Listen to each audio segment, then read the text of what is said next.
अस्सलाम वालेकुम नाजरीन, आप सबका खैर मकदम है 10 न्यूज 247 पर। आइए डालते हैं आज की अहम खबर पर एक नजर। बीआरएस बोराबंडा लीडर मरहूम सरदार अली की अहलिया और वालिदा और उनके ससुर और कुनबे के मेंबर ने सीएम रेवंत रेड्डी और महकमे पुलिस से बोराबंडा कॉरपोरेटर बाबा फसीउद्दीन के खिलाफ सख्त कार्रवाई करने का मुतालिबा किया है, जिसने इसे फोन करके टॉर्चर किया। वॉइस रिकॉर्डिंग भी कंसर्न एरिया थाने में जमा करवा दी गई है, लेकिन पुलिस ने कोई कार्रवाई नहीं की। अगर कोई कार्रवाई नहीं की गई, सरदार अली मरहूम के खानदान की फैमिली की जानिब से सीएम कैंप ऑफिस के सामने एहतजाजी मुजाहिरा किया जाएगा। आइए नाज़रीन, देखें यह रिपोर्ट। टेल न्यूज़ 247 को लाइक करें, शेयर करें और सब्सक्राइब करना ना भूलें। मेरा नाम समीना यास्मीन है। मैं मरहूम मोहम्मद सरदार की वाइफ हूँ। मेरे शोहर खुदकुशी कर लिए, इसकी वजह बाबा फैसुद्दीन है। बाबा फैसुद्दीन का फुल टॉर्चर था। उनको फ़ोन पे कॉल करके टॉर्चर कर रहे थे। उन्होंने कंटिन्यू कॉल करके टॉर्चर कर रहे थे। उसकी रिकॉर्डिंग्स ये है। अरे भर के ही क्या है, पार्टी प्रोग्राम में नहीं आ रहा, कुछ भी नहीं आ रहा, क्या जुलूम शुरू करो बोलता क्या? गंजे के पैकेटा उल्टा डालो बोलता क्या? गंजे के पैकेटा उल्टा ला के डालो बोलता क्या? नहीं तो व्हाइट पाउडर की फोटो ला के डालो बोलता क्या? हर पैसों में व्हाइट पाउडर क्या है? प्रोग्राम नहीं आ रहा, क्या तो भी है तेरा मतलब? बाहर ही रहना था काम से बाहर ही रह रहा हूँ, बोला सारे रहा बाहर कर ले रहा कुछ तो ये वो जो मेरा ये उन्होंने सुसाइड करने से पहले की रिकॉर्डिंग है। पुलिस स्टेशन में कंप्लेंट दे दिए, फिर भी एक्शन नहीं ले रहे। वहाँ पे 1 से 2 बार कंप्लेंट दिए, ना एक्शन ले रहे, ना फ़ोन रिकॉर्डिंग्स उसके चेक कर रहे हो, ना कुछ भी एक्शन नहीं ले रहे उसके खिलाफ में। इसके बाद ये टॉर्चर करे सो इसकी रिकॉर्डिंग है, ये इसका प्रूफ है। अभी भी एक्शन नहीं लिए तो पूरे खानदान वाले हम लोग मिल के जाके सीएम कैंप ऑफिस में जाके धरना देते।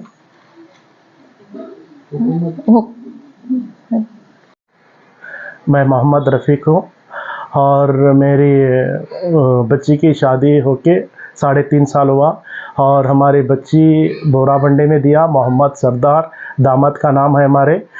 और बिल्कुल 3.5 साल में इनकी ज़िंदगी में बिल्कुल हंसी खुशी से थे। बहुत अच्छी ज़िंदगी थी इनकी, मियाँ बीबी में बहुत अच्छा था और बहुत अच्छा नाम भी था इनका। असल में हमारे दामाद टीआरएस में पहले से बहुत अच्छा काम करे, नाम लिए, हर एक का जो है ना बस्ती में ना काम करके नाम अच्छा कमाए। और जो है ना चलते चलते गैस 2 पीरियड में हमारे इनके साथ में बाबा फसीउद्दीन बोल के थे, साथ में थे, टीआरएस में दोनों भी थे। अब टीआरएस में बाबा फसीउद्दीन जीते भी और इनके साथ में हमारे दामाद भी थे। दोनों में कारपोरेटर जीत के मेयर बनाए हमारे केसीआर साहब। उसके बाद क्या हुआ बोले तो अब टीआरएस का अपने इसमें तेलंगाना में टीआरएस गवर्नमेंट नहीं आई और जो है ना कांग्रेस गवर्नमेंट आई। टीआरएस से फिर से जीते हमारे बाबा फसीउद्दीन। उसके बाद कांग्रेस में जंप हो गए, वहाँ पे चले गए। अब क्या हो गया बोले तो हमारे अब फिर जो है ना हमारे इलेक्शन आने का मोमेंट है हमारे अभी तेलंगाना में। अब क्या हो रहा है बोले तो बाबा फसीउद्दीन को थोड़ा डर सता रहा था। क्यों बोले तो अब इलेक्शन में मेरे को हार मिलने वाली है पक्का। अब मेरे से ज़्यादा बाबा हमारे दामाद सरदार मोहम्मद सरदार का बड़ा नाम हो रहा था और पब्लिक में इनका नाम अच्छा हो रहा था, अच्छा काम कर रहे थे। अब इलेक्शन आए तो मैं कैसा भी हारता हूं बोल के इनको ये डर सता रहा था। ये डर की वजह से क्या करे हमारे दामाद को टॉर्चर करने लगे। देखो भाई पहले क्या करे भाई मेरे को नहीं मालूम, हमारी बच्ची बोली, हमारे दामाद बोले मेरे को नहीं मालूम, मगर मेरी बच्ची है और हमारे दामाद भी बोले, भी बोले मेरे पार्टी चेंज करके आओ बोल के बोल रहे। कौन बोल रहे? हमारे बाबा फसीउद्दीन। क्या करे? नहीं, मैं टीआरएस से पहले से भी हूँ, अभी भी टीआरएस में रहता मैं। आप जाना है तो जा सकते, आपका रास्ता अलग मेरा रास्ता अलग बोल के खुला हमारे दामाद बोल दिए। अब उसके बाद क्या करे, ऊँटे पे नहीं रुके, क्या करे टॉर्चर करने लगे। पहले मेडिकल पे रेड डाले, मेडिकल पे दुनिया का परेशान करे, दुनिया का नुकसान करे। उसके बाद भी फिर क्या बोले, नहीं अभी तो समझ जाओ, अभी भी पार्टी चेंज करे तो ठीक है, नहीं तो फिर मैं आगे कदम उठा तो बोल के फिर वहाँ को नहीं रुके। फिर हमारे दामाद का 3rd फ्लोर पूरा घर पे ऊपर डिमांड करा दिए बल्दिया से मिलके, पुराना मकान पे उनके बल्दिया को हाथ पे लेके उनके लोगों को, थोड़े लोगों को लेके वहाँ पे घर तोड़ा दिए। अब इन बोराबंडे में हमारे दामाद क्या है, जब से पूरे बोराबंडे को हम संभालते, मेरा घर हम नहीं बचाए बोल के क्या हो गया, नेगेटिव यानी मेंटली जो है ना उन्होंने नेगेटिव में जाने लगे। जाते जाते नहीं अब मैं अब ऐसा रहे तो मेरे को बहुत टॉर्चर होने लगा, क्या करूं मैं क्या करूं बोल के उनकी वजह से हमारे दामाद 3rd फ्लोर से ऊपर से खुदकुशी करने के लिए मजबूर हो गए। उन्होंने ऐसा सुसाइड मतलब ऊपर से गिर के अब 3rd फ्लोर तो तोड़ू मैं, अभी भी हम अगर नहीं संभल लेंगे, अगर नहीं मेरे पास आएंगे तो पूरा घर में मतलब जमीन बराबर कर देता हूँ, अभी भी संभल जाओ बोले। तो फिर अब उन्होंने हमारे दामाद क्या बोले, नहीं भाई अभी तो 3rd बोल रहा है इन्हों, फिर इन्हों कर भी सकता बोल के एक उनके अंदर एक डर था, बाबा फसीउद्दीन करता बोल के इनको क्या होता एक अंदर डर था। वो डर की वजह से हमारे दामाद टॉर्चर की वजह से ये हादसा आ गया। हमारे दामाद बहुत अच्छे नेक थे और हमारे क्या है पूरा बोराबंडे में छाए हुए थे। इन्होंने इतना मेहनत करे पार्टी के लिए, पूरी आवाम के लिए बहुत खिदमत करे। ऐसा करने में पूरा हमारे दामाद के पीछे इनका ही बाबा फसीउद्दीन का हाथ है। इन्होंने मजबूर हो गए इन्होंने ऐसा करने के लिए, उनका ही जो है ना इनका हाथ है। अब हम उसके बाद हम हमारे PS को, बोराबंडे PS को गए, वहाँ पे कंप्लेंट हमारे समधी, हमारे समदान, हमारे सरदार के छोटे भाई, हमारी बच्ची पूरे एक बार जाके वहाँ पे कंप्लेंट करे, FIR करे। उसके बाद 10-15 दिन बीत गए, उसके बाद फिर नहीं हो रहा बोल के हमारी बच्ची फिर से दोबारा हमारे TRS के साथ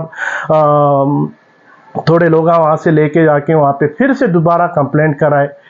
फिर वहाँ पे FIR वगैरह सब बच्ची खुद जाके FIR करी।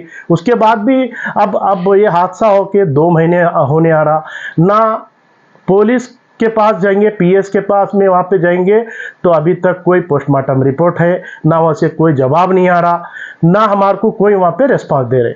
अब उन्होंने खुले आम घूम रहे, उनको कोई रोक टोक नहीं है, उन्होंने किधर भी जा रहे क्या भी कर रहे, उनको कोई अभी तक जो है ना कोई प्रेशर नहीं है गवर्नमेंट के तरफ से।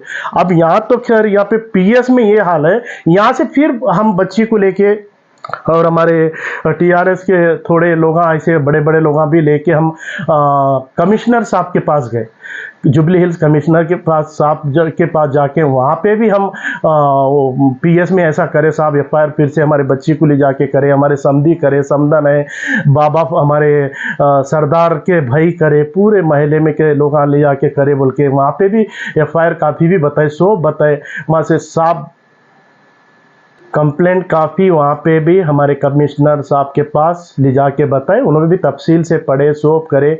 उन्होंने हमारे को ये बोले कि हम इसको इंसाफ दिलाएंगे, बोले इसका फैसला हम करेंगे। अब हमारे को बहुत तकलीफ़ हुई, ऐसा नहीं होना था बोल के उन्होंने भी दिलासा हमारे को दिलाए। मगर हमारा बोलने का मतलब क्या है बोले तो अब 28 मई को ये हमारे हादसा हो गया हमारे साथ। अब 28 जुलाई आ रही है, यानी 2 महीने कंप्लीट होने आ रहे, अब तक कोई रिस्पांस नहीं, कोई ना PS से आ रहे ना गवर्नमेंट के तरफ से आ रहे, कोई अभी तक जो है ना हमारे को तसल्ली देने वाले नहीं। भाई उन तो आपके साथ इंसाफ हम करेंगे, वो उनको बाबा फसीउद्दीन को हम मतलब ले जाके जो करा उसको सज़ा देंगे, जेल में डालेंगे, कुछ भी करेंगे बोल के हमारे तरफ से उनके तरफ से कुछ भी नहीं आया, ना PS से आया ना उधर ऊपर से किधर से गवर्नमेंट के तरफ से आया। हमारे पूरे समधी, हमारे सरदार के वालिद साहब, उनके वालदा, उनके बेटे छोटे और हमारी बच्ची, हमारे पूरे दोनों तीनों ख़ानदान के जो है ना वो लोग बहुत परेशान हैं। हमारे बच्ची को एक छोटी बच्ची है 1.5 साल की, एक 2.5 साल का बच्चा है। वो बच्चों के आगे क्या करना कैसा करना, बच्ची बयान देने के लिए 2 अल्फाज नहीं बोल सक रही। कुछ बोलो बेटा आगे सामने मीडिया के सामने कुछ तो भी बोलो, बोले तो बच्ची के हाथा पैरा काँप रहे, कुछ अल्फाज बोल नहीं सक रही। हमें